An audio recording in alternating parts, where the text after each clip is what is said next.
నమస్తే సార్. నమస్తే.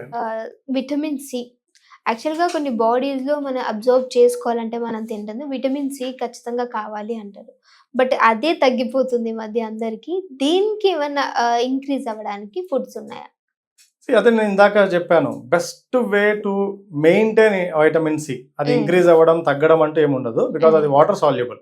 స్టోర్ అయ్యే వైటమిన్ కాదు అది వైటమిన్ సి. సో ఒక లెమన్ ఎవ్రీ డే మీరు డేలో ఏదైనా సరే మీరు నీళ్ళు తాగుతాం కదా, ఒక బాటిల్ పక్కన పెట్టుకొని ఆ బాటిల్లో యాడ్ చేసుకొని మధ్యలో ప్లెయిన్ వాటర్ కూడా తాగండి. అదే తాగమని నేను చెప్పాను. మధ్య తాగుతూ దాన్ని ఒక 2-3 hours లోపు దాన్ని ఫినిష్ చేసేలాగా రోజు ఒక నిమ్మకాయ యాడ్ చేసుకోగలిగితే దట్ ఈజ్ ఎనఫ్. ఇంకా more than enough for vitamin C రోజుకి. లేదా సీజన్ అప్పుడు ఆమ్లా, ఇప్పుడు ఉసిరికాయలు దొరుకుతాయి. సో మీకు అవైలబుల్ ఉంది తినాలనుకుంటే మీరు తినండి దాన్ని. లేదా దాన్ని మీరు తాగే ప్లెయిన్ వాటర్లో చాప్ చేసి ముక్కలుగా వేసేసుకోండి. ఒక ఉసిరికాయ, మంచి మీడియం సైజ్ ఉసిరికాయ చిన్న ముక్కలుగా కట్ చేసేసుకొని 1 liter వాటర్లో వేసేసుకొని ఆ వాటర్ తాగుతూ ఉండండి. మధ్యలో దాన్ని నములుతూ ఉండండి అది వచ్చినప్పుడు నోట్లోకి. That is enough vitamin C. దానికి ప్రత్యేకంగా మీరు వైటమిన్స్, సప్లిమెంట్స్ ఏం అవసరం లేదండి. అండ్ లేదు ఆరెంజ్ మీరు తినాలనుకున్నారు, eat as a whole fruit. Orange fruit తినండి. అన్లెస్ మీ పళ్ళు లేవు, నమలలేరు, ఆ కండిషన్ లేదని ఉంటే తప్ప జ్యూసులు వాడకండి. ఏదైనా సరే జ్యూసెస్ చాలా మంది, నేను యాపిల్ జ్యూస్ తాగుతా, బీట్రూట్ జ్యూస్ తాగుతా, క్యారెట్ జ్యూస్ తాగుతా. నో, అవసరం లేదు. నమలగలుగుతున్నారు కదా, పళ్ళు ఉన్నాయి కదా, నమలండి.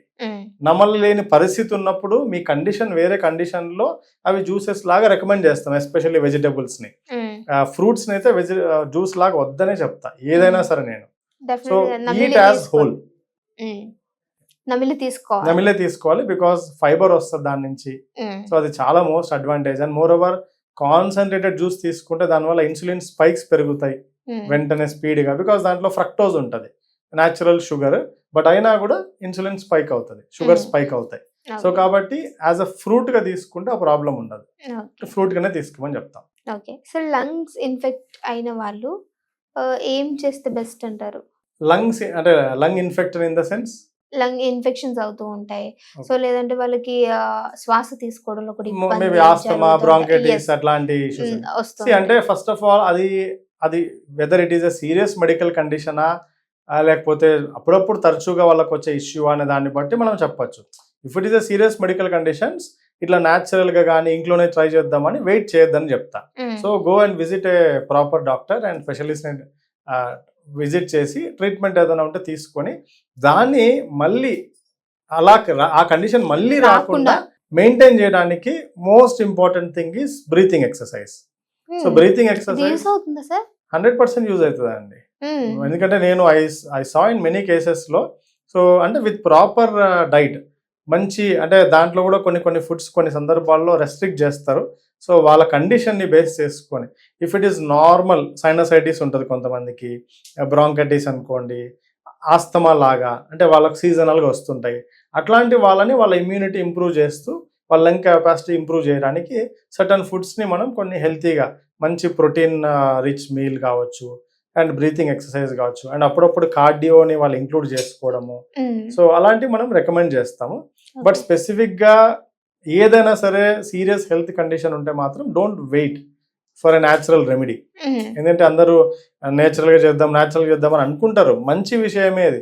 కానీ మన ప్రాణం మీదకి వచ్చినప్పుడు, మన సీరియస్ కండిషన్ ఉన్నప్పుడు గోయింగ్ టు ఇమ్మీడియట్ హాస్పిటల్, దాన్ని ఫస్ట్ ఎయిడ్ ట్రీట్మెంట్ అంటాం. ఈవెన్ బైపాస్ సర్జరీని కూడా ఫస్ట్ ఎయిడే అంటారు దాన్ని. ఎందుకంటే అది మనల్ని కాపాడుతుంది ఆ ట్రీట్మెంట్. బట్ మళ్ళీ బ్యాక్ టు అవర్ హెల్తీ కండిషన్కి రావాలంటే దాన్ని మన లైఫ్ స్టైల్, డైటరీ హ్యాబిట్స్ ద్వారా మనం మార్చుకోవచ్చు. ఓకే.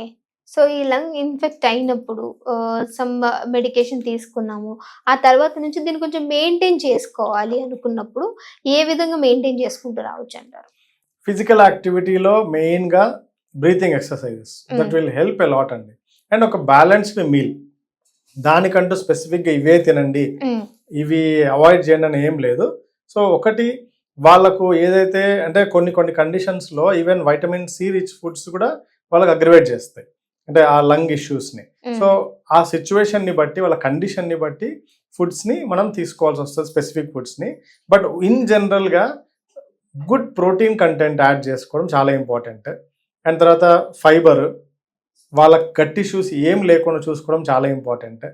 ఎస్పెషల్లీ బ్లోటింగ్ ఇష్యూస్, ఆ తర్వాత అంటే యాసిడ్ రిఫ్లెక్స్ కావచ్చు, ఇలాంటి ఇష్యూస్ వస్తుంటాయి. సో అది కూడా ఏమైపోతాయంటే, అంటే యాసిడ్ రిఫ్లెక్స్ వచ్చినప్పుడు బికాజ్ మన థ్రోట్, మన నాజల్ ఇవన్నీ కూడా కనెక్టెడ్ ఇక్కడ. సో అప్పుడు ఇబ్బంది జరగవచ్చు.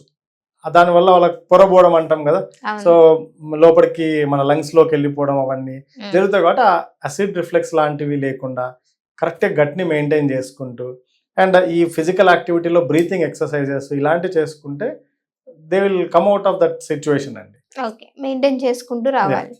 Okay, thank you so much sir, మంచి ఇన్ఫర్మేషన్ ఇచ్చారు. Thank you.